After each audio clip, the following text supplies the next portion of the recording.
Hey everybody, it's Jason Blaha here, and it's time for another Reloading Chat. So I'm going to prime a little bit of brass here, and let's talk a little bit about how the Hearing Protection Act might actually be hurting the suppressor industry right now.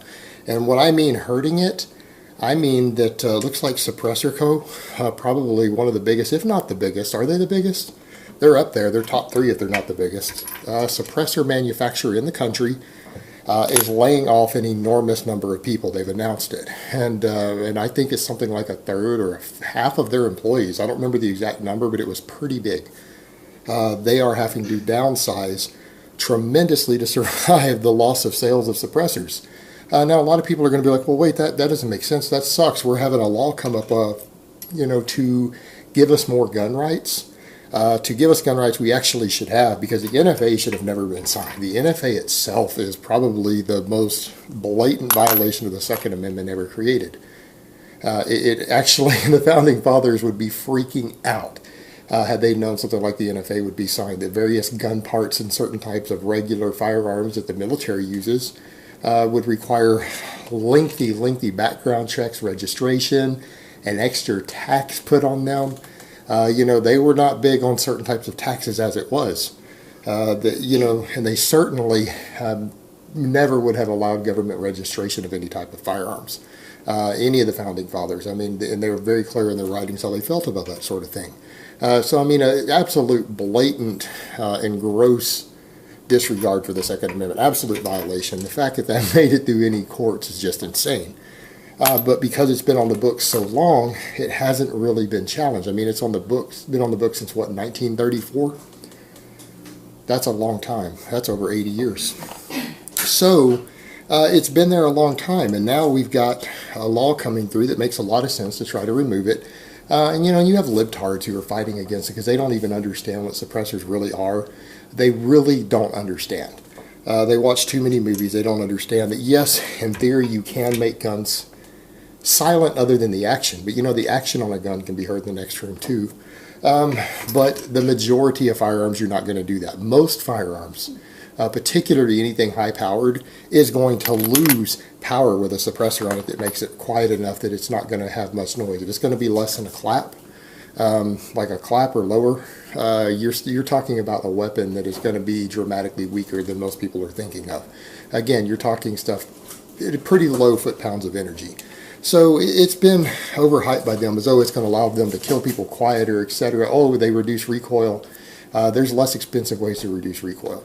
All right, that's the biggest argument I've seen from liberals has been that, it says it reduces the recoil to be able to kill people in mass shootings faster. No, you stupid idiots. Anyone who wants to cut recoil is going to put a $70 compensator on a gun. All right, they're going to buy a $70 or $80 part that will reduce recoil just as much, if not as much, as a $1,000 suppressor will. So where they're getting this idea that someone who just wants to kill people faster is going to buy a $1,000 part when they could just buy a $70 part that doesn't require any background check, you just walk in and buy it. Are you serious? But that's the sort of arguments they make because they don't understand how they work. But it is being fought by them. The left is fighting against it. So what's going on? How is this possibly hurting sales? Well, it's hurting sales because people have been dealing with the hoops and bells and everything that they have to jump through to get a suppressor for so long that tons of people actually have waited to buy them. So there's a lot of people who really want to buy them, but they don't because of that. Because it's just so much hassle, and people don't like the idea of having a class 3 item. Yeah, it's nice for hearing protection. It's nice for being out in the woods and not having as loud of a sound. I mean, it's nice for home defense because you have less damage to your ears, your kids' ears, everyone else's ears. I mean, they're really useful devices, but they're already expensive. And because there's a $200 extra tax slapped on them, there's an enormous background check on them. Wait times, we're talking 6 to 9 months. Is the sort of wait times to pass a background check. And you know what the background check tests? The same thing that it does when you go in and buy a gun. Like anyone who can legally buy a firearm and be cleared in 5 minutes when they pass their background check can pass a suppressor background check. There's no chance you're failing the suppressor check if you went and bought in a gun the same day and passed it. It's just that they slap a long wait period. They slap a wait period on something that's a hearing protection item. It's absurd. But people are tired of dealing with that, and they're tired of dealing with the fact that once you have an NFA item, the ATF has certain rights and things that it can do, that it can just show up at your home unannounced with all. It takes away some of your rights. And people don't like that. They don't like the idea that they're put on a special list of people who own special weapons that are registered. All right, a lot of people don't like that. They don't like any of that. And so when they hear a bill coming up that actually looks like it might pass, then they're just not buying them. People who were going to buy suppressors this year or the next year, who had been planning on buying them, really thinking about buying them, are holding off. For obvious reasons. They're holding off because they don't want to deal with any of that stupid bullshit. And they shouldn't have to. It's insane that we have to deal with it as it is. But because everyone knows it's insane, they know it's a hassle, they're just saying, hey, I'm just going to wait till the bill gets passed. Why should I go in and buy one now? Why should I pay an extra $200? Why should I wait 6 to 9 months for a bill that might be passed this year anyways? It'll make it instant. I might actually get a suppressor faster if I just wait, because there's no idea when they'll pass it. 4 months, 5 months, 6 months. We don't know. There's no idea. But they're comparing that to a guaranteed 6 to 9 month wait if they go do it now. They're looking at all the hassles associated with it, and people are just saying, hey, I'm not going to buy one. I'm just going to wait. And the problem with that, it's killing the industry. And Suppressor Co., and I know they're hurting for it, and they really pushed that bill, and they pushed it, and they actually told people, they thought it was going to pass. They almost guaranteed people it was going to pass. It's going to pass. It's going to pass, particularly with Trump coming in. It's going to pass. So by doing that, they've actually lost customers who are waiting to buy their product. And because at least probably 50% of people who were going to buy a suppressor this year are waiting instead of going and buying, maybe more. There's no business. They're not able to sell suppressors.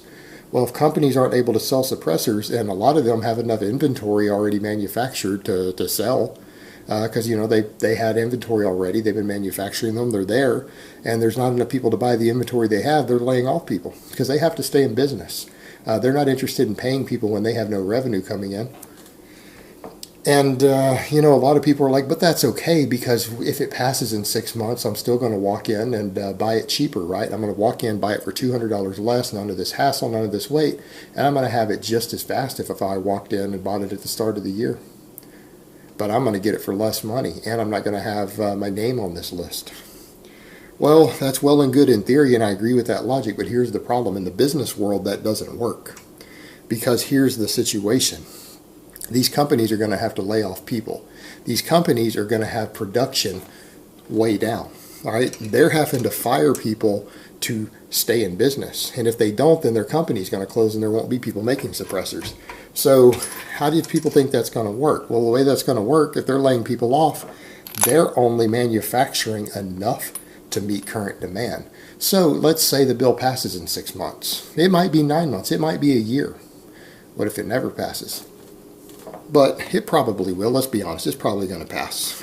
With Trump in office, with a Republican House and Senate, any Republicans who don't pass it are probably not going to be reelected. They know that. NRA is going to slam them.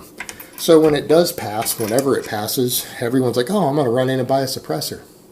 Well, if everyone who had been planning on buying a suppressor in the next year all run in the same month and try to buy suppressors, when the only supply that's been being produced is what's there for demand right now, what's going to happen? These companies are laying off half their employees. That means their production rates are cut in half. There's going to be not only the people who are waiting to buy suppressors, there's going to be a new market of suppressor buyers. All right, all these people who are like, great, I don't have to deal with the NFA, I don't have to deal with the ATF really, I just walk in, do a background check, walk out the door with my suppressor. Great. You guys see the problem with this? Everyone who waited a year to buy one is going to try to buy one all at the same time.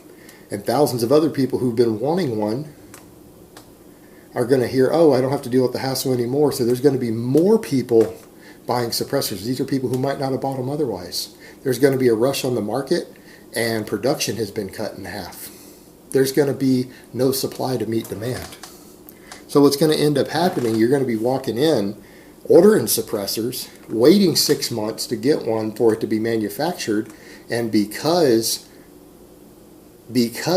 supply can't keep up with demand, there's probably going to be a price increase.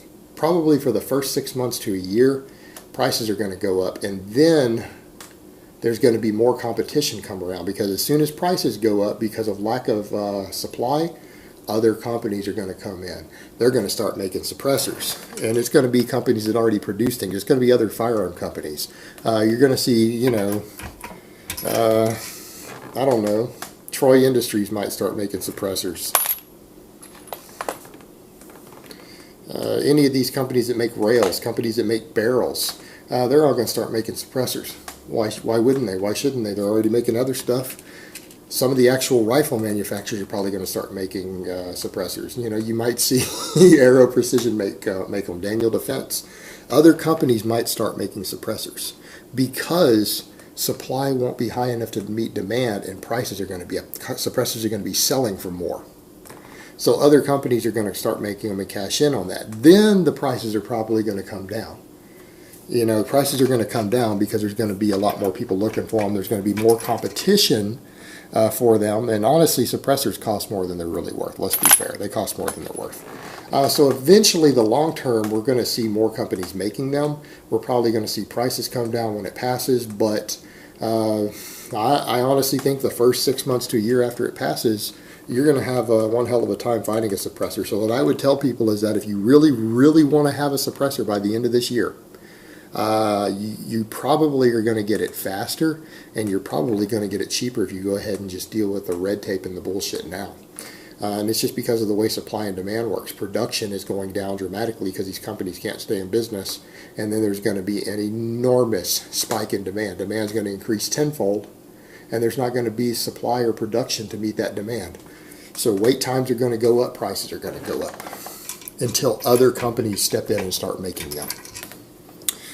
So yeah, I mean, it's kind of a messed up situation, because we have a law that is intending to restore one of our freedoms and boost a specific industry that's actually in the short term really, really hurting that industry. All right, guys, but that's really all I have to say on that today. I hope it's been informative, and I will talk to you guys next time.